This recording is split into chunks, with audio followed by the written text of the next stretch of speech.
Assalamualaikum warahmatullahi wabarakatuh. Jumpa kembali bersama saya Joko di Wesprogo Channel. Untuk cerita kali ini akan menampilkan cerita baru yang berjudul Makhluk dari Seberang Zaman. Sebelum ke cerita, jangan lupa subscribe channel ini dan nyalakan tanda notifikasi agar channel ini terus berkembang dan update selalu cerita dari saya. Bagi teman-teman yang ingin membacanya langsung ceritanya, linknya di kolom deskripsi. Langsung saja kita dengarkan ceritanya. Gunung Kelir berdiri menjulang, rembulan pucat terlihat mengintip di celah pepohonan. Udara malam terasa dingin menusuk tulang. Pada saat itulah terdengar derap kaki kuda. Dua orang penunggang kuda itu menuruni Gunung Kelir dengan cepat. Berkuda paling depan adalah seorang lelaki mengenakan surjan berwarna hitam dan berusia sekitar 40 tahun. Di belakangnya mengikuti lelaki muda berpakaian bagus terbuat dari sutra berwarna kuning gading. Sebuah ikat kepala berwarna biru dengan pinggiran kuning bertengger di atas kepala. Pertanda dia adalah seorang yang berpangkat, mungkin juga demang atau pejabat di Kedaton. Dua kuda tunggangannya melewati sebuah sungai kecil dan akhirnya sampai di hadapan sebuah rumah berdinding kayu beratapkan rumbia. Ini tempatnya, kata lelaki bersuban hitam seraya menghentikan kudanya. Lalu dia melompat turun dari punggung kuda, sementara lelaki muda yang memakai pakaian bagus memandang berkeliling dan bertatap di atas kuda. Orang bersurjan hitam itu melangkah menuju pintu rumah dan mendorong daun pintu yang ternyata tidak dikunci. Terdengar suara berkeretan. Orang itu masuk ke dalam. Tak lama kemudian dia keluar lagi. Rumah ini kosong. Dia masih belum datang rupanya. Lelaki muda di atas kuda mengangguk. Dia memandang lagi berkeliling. Kalau memang belum datang, aku bisa menunggu Paman Jaranseta. Sekalian kita bisa beristirahat. Tetapi aku khawatir dia tidak datang. Kau tertipu, aku tertipu. Saya yakin dia pasti datang, Raden Gemak Tantra. Silakan Raden turun dan masuk ke dalam, menunggu sambil beristirahat. Orang yang dipanggil dengan sebutan Raden itu turun dari kudanya. Dia melangkah ke pintu, hendak masuk ke dalam rumah. Namun langkahnya terhenti karena saat itu dari kaki gunung terdengar derap kaki dan ringkik kuda. Raden Gemak Tantra dan Jaranseta berpaling, memandang arah timur Gunung Kelir. Di kejauhan terlihat seekor kuda putih berlari menuruni kaki gunung. Penunggangnya seorang berpakaian hijau pupus. Dia datang, Raden. Jaranseta gembira melihat hal itu. Raden Gemak Tantra hanya mengangguk dan tersenyum. Wajahnya tampak berseri-seri. Dia menepati janji. Tidak sia-sia kita meninggalkan kota Raja Mataram jauh-jauh sampai ke daerah Pleret ini. Tapi saya juga sudah bilang dia pasti datang. Sekali lagi aku ingatkan padamu Paman Jaranseta, jaga rahasia ini baik-baik. Tidak satu orang pun boleh tahu. Kedua orang tuaku, orang-orang Kedaton Mataram, apalagi tunangan dan calon mertuaku. Kalau kejadian ini sampai bocor, kepalamu akan kupenggal. Jaranseta menyeringai.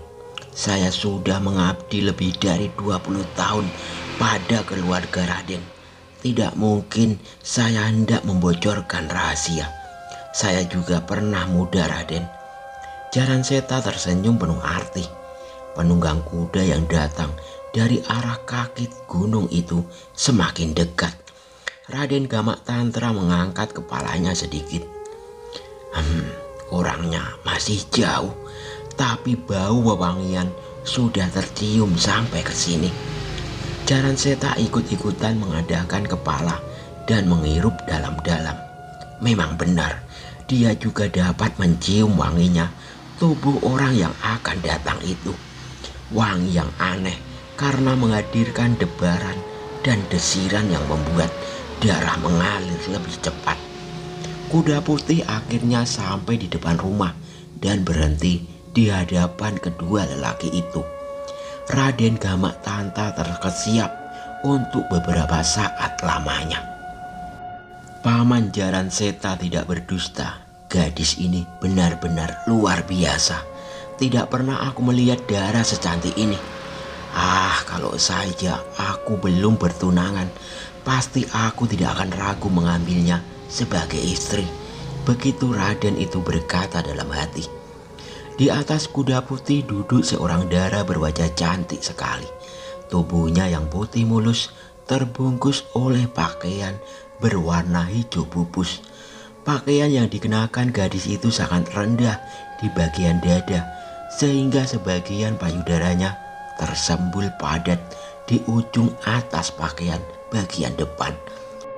Rambutnya yang panjang disanggul berhiaskan sebuah untaian bunga melati yang menjela sampai menyentuh bahu.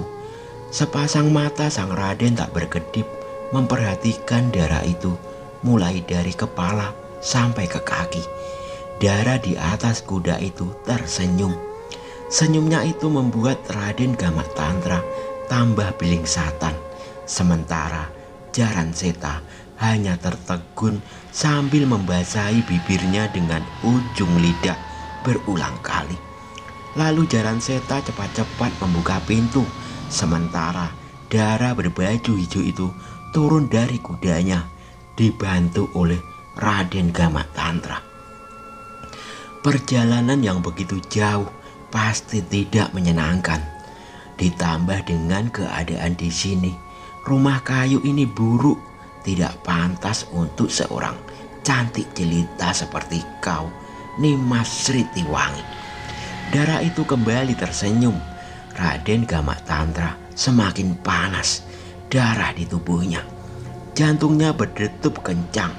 Dia mengikuti gadis itu melangkah menuju ke pintu. Di ambang pintu itu si gadis berhenti dan memandang ke dalam. Rumah papan itu berlantai kayu jati dan sangat bersih. Dilambari dengan permadani tebal berwarna merah hati. Di sebelah kiri ada sebuah meja berukir diapit 2 buah kursi yang sangat mewah. Di atas meja terdapat seperangkat tempat minuman. Lalu di bagian tengah terletak sebuah ranjang yang indah dan bantal yang empuk. Semua ini telah dipersiapkan Jaran Seta sehari sebelumnya. Maafkan kalau keadaan dan isi rumah ini tidak berkenan di hatimu, Nimas, kata Raden Gamak Tantra. Hidungnya mencium dalam-dalam. Bau wangi tubuh dan pakaian si gadis membuatnya ingin menerkam gadis itu saat itu juga. Saya suka semua yang ada di sini, kata si gadis seraya melangkah masuk ke dalam. Saya gembira mendengar hal itu, kata Raden Gamak Tantra dan mengikutinya masuk. Gadis berbaju hijau sesaat masih memandang ke sekeliling kamar, lalu duduk di tepi ranjang. Jantung Raden Gamak Tantra seperti berhenti berdetak. Kau tentu haus, saya akan ambilkan minuman. Tidak usah, saya tidak punya waktu banyak. Tapi saya berjanji akan memberikan kepuasan pada Raden. Siapa tahu lain kali Raden mau bertemu dengan saya lagi. Melihat keadaanmu, terus terang setiap hari pun saya ingin bertemu. Hanya saja keadaan memaksa saya harus mengatur waktu sebaik-baiknya.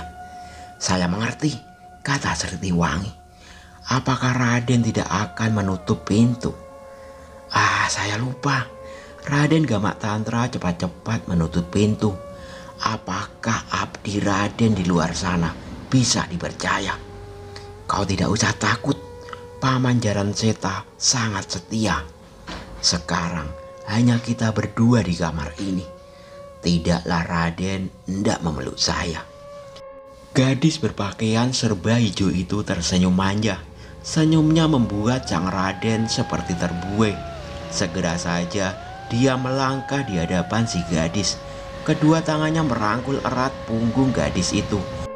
Hidungnya menelusuri di leher yang putih dan harum. Sritiwangi tersenyum lebar.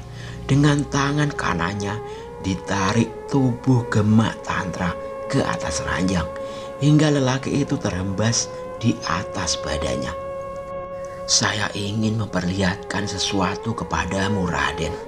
Raden, lihat saja sebentar lagi saya akan melayani dan membahagiakan dirimu, Raden. Kau akan merasakan nikmat mulai dari kepala sampai ke ujung kaki. Si gadis terdengar tertawa perlahan, lalu merangkul tubuh lelaki itu. Gemak Tantra mendengar perempuan itu mengeluarkan suara lirih. Sritiwangi menggeliat lalu berkata, "Tolong nyala lampu dibesarkan." Raden Gemak Tantra lalu beranjak dari ranjang dan melangkah ke tengah kamar di mana tergantung lampu minyak. Dia berjingkrak dan mencapai putaran lampu.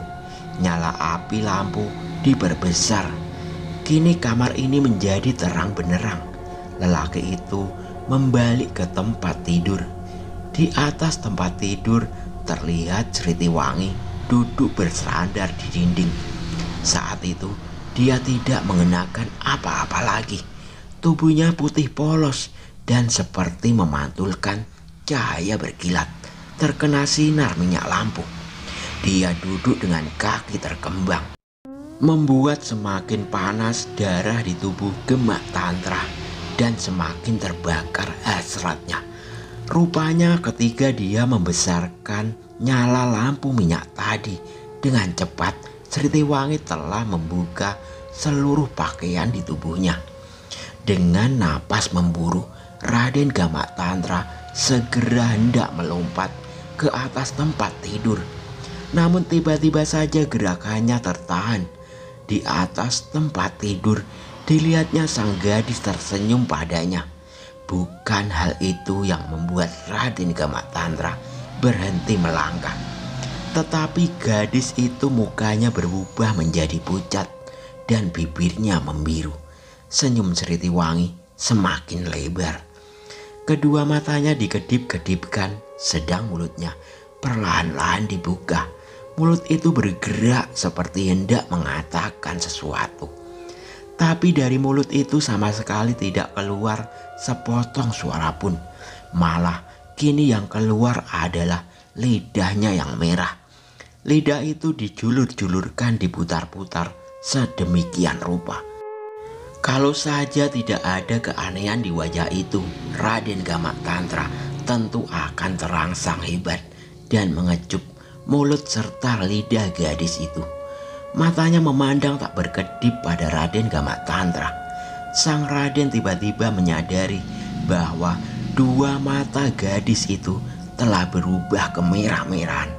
Raden Gemak Tantra maju 2 langkah, tapi tepat di pinggiran tempat tidur kembali langkahnya tertahan dan matanya membelalak.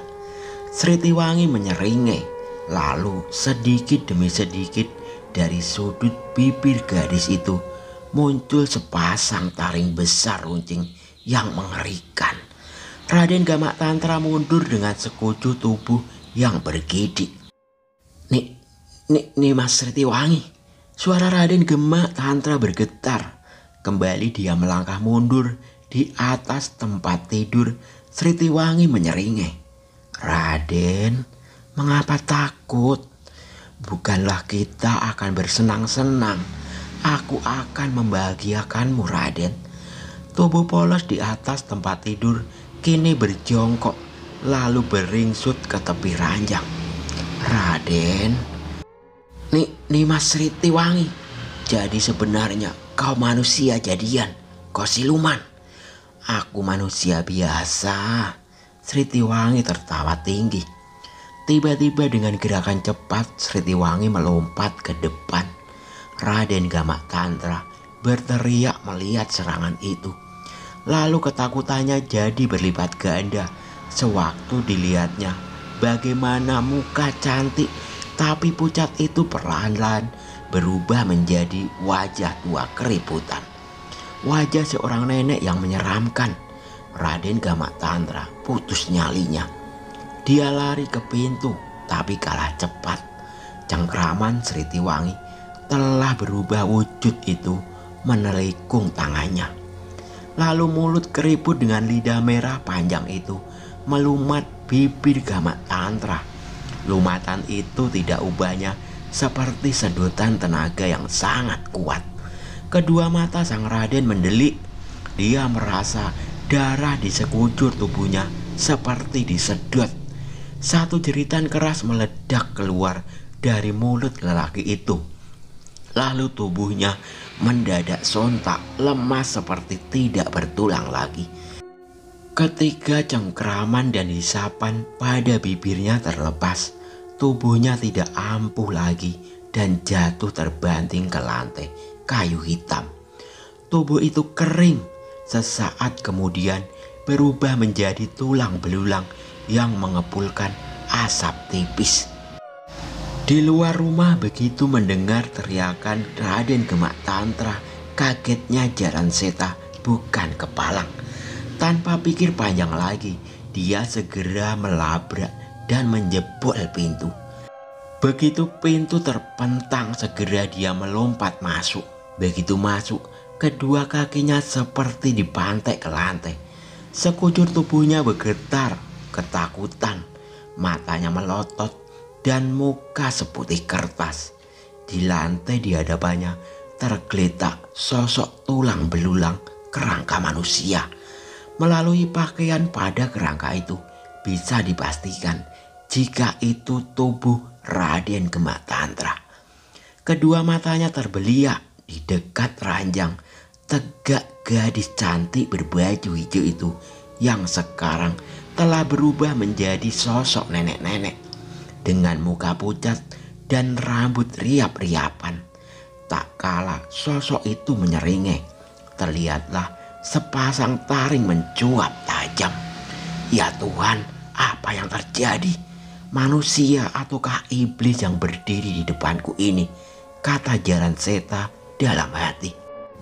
Kacung Raden yang setia, apa yang kau saksikan? Tentu saja Jaran Seta tidak mampu menjawab pertanyaan itu. Ketika dilihatnya sosok tubuh telanjang nenek menyeramkan itu bergerak mendekatinya. Tanpa pikir panjang lagi, Jaran Seta segera putar tubuh dan menghambur keluar kamar. Di belakangnya terdengar sang makhluk keluarkan suara tertawa yang melengking, lalu melompat mengejar. Jaran Seta lari ke arah kudanya yang tidak ditambatkan. Dengan cepat lelaki parubaya itu melompat dan menggebrak kuda itu sekencang-kencangnya. Jaran Seta tidak mendaki ke arah tebing lembah yang terbuka, melainkan menyusup ke bagian lembah yang ditumbuhi pepohonan dan semak belukar, yaitu di belakang rumah Jati.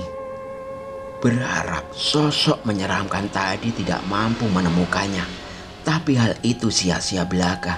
Dari atas pohon di sampingnya berkelebat bayangan, lalu berdiri berkacak pinggang menghadang langkah kudanya. Jaran Seta tidak mau menghentikan langkah kudanya, malah dipacu kuda itu lebih cepat. Disentaknya tali kekang kudanya. Binatang itu melompat ke depan, menerjang sosok tubuh yang menghalangi jalannya. Tapi apa yang terjadi kemudian sungguh luar biasa. Dengan kedua tangannya, gadis itu menangkap kaki-kaki depan kuda hitam itu. Disertai dengan hentakan setinggi langit, kedua tangannya digerakkan. Maka melayanglah kuda hitam itu sejauh 8 tombak.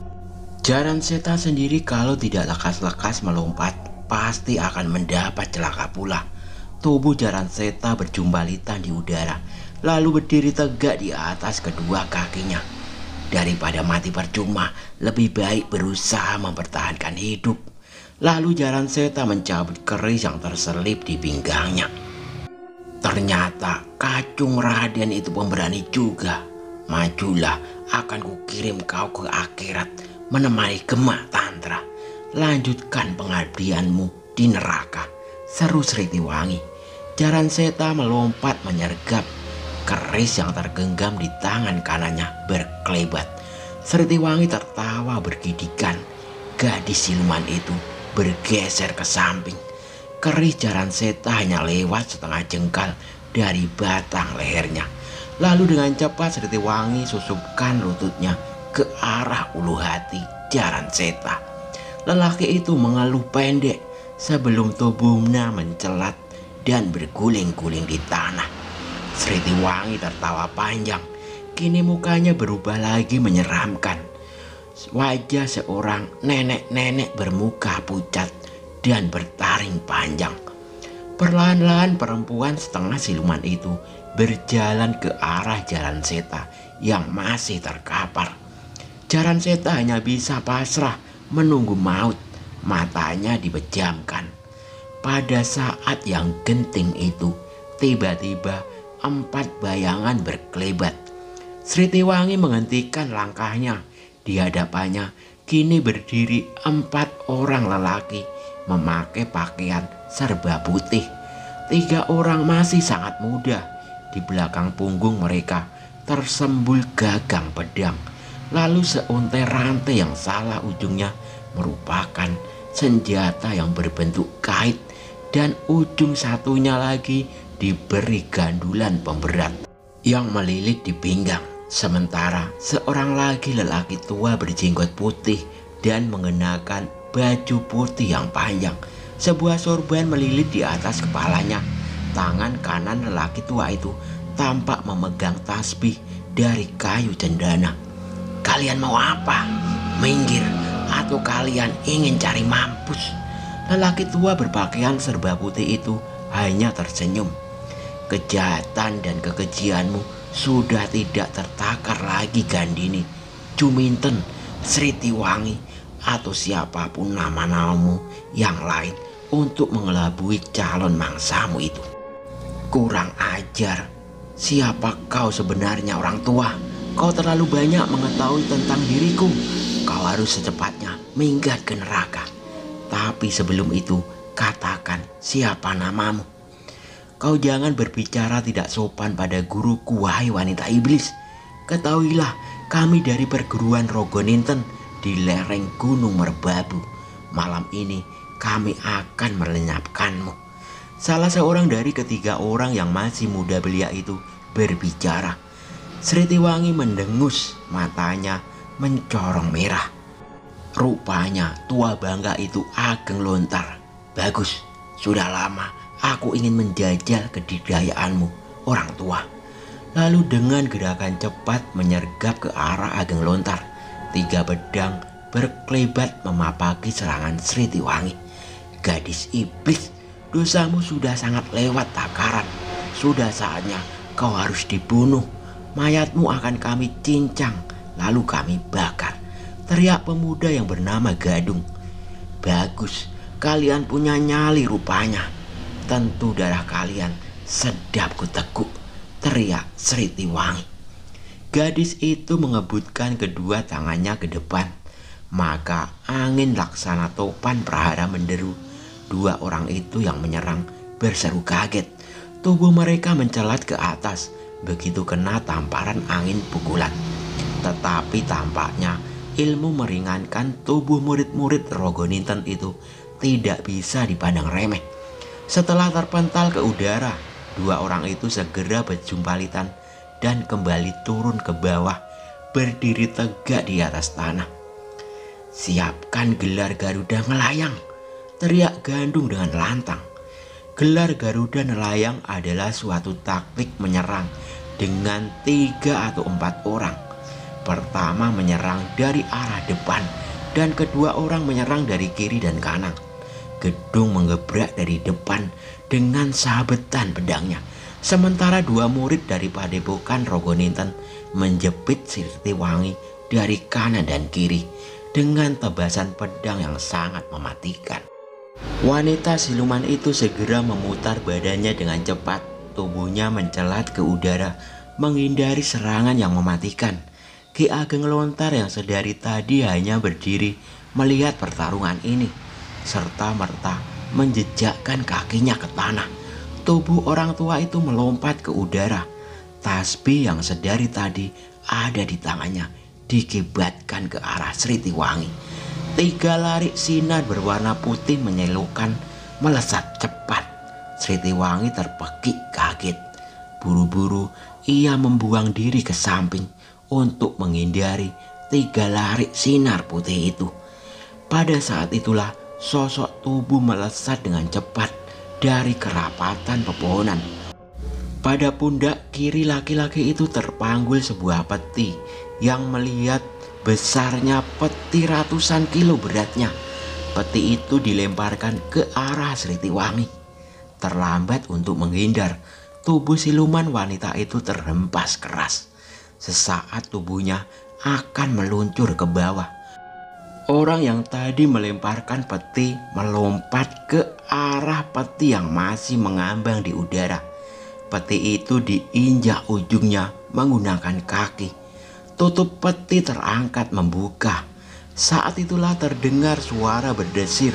Lalu sebuah jaring raksasa terbuat dari pelepah pisah yang mengering. Entah dari mana munculnya, laksana turun dari langit jatuh ke bawah, tepat menimpa tubuh Sritiwangi. Kini perempuan setengah siluman itu terkurung dalam jaring besar. Sritiwangi berseru kaget. Namun sebagai orang yang telah banyak pengalaman, cepat sekali kemudian mereka menguasai keadaan. Masih dalam keadaan terhuyung, Sritiwangi pentangkan kedua tangannya. Kuku-kuku jemari tangannya memanjang menyerupai pisau. Kuku-kuku itu berusaha mencabik jaring itu. Namun jaring yang menjerat rupanya bukan jaring biasa. Atos dan tidak mempan sayatan kuku dari jemari tangannya. Bahkan tampak dari kuku-kuku itu mengepulkan asap. Tak kalah Sritiwangi memaksakan diri untuk terus mencabik jaring dari pelepah pisang itu. Siluman perempuan itu mengerang marah. "Keparat kau Ageng Lontar. Aku bersumpah akan membasmi semua anak keturunanmu. Meski sekarang aku kalah, aku tidak akan pernah mati. Akulah makhluk abadi dari seberang zaman." Petir berkelebat di sebelah selatan, dibarengi suara gemuruh guntur. Bumi seperti mau runtuh. "Kau akan tidur abadi dalam peti itu, iblis." Tubuh Sritiwangi seperti tersedot dengan keras dari dalam jaring, dibarengi dengan suara melolong setinggi langit bercampur dengan sumpah serapah. Tubuhnya meluncur deras ke dalam peti kayu yang terbuka.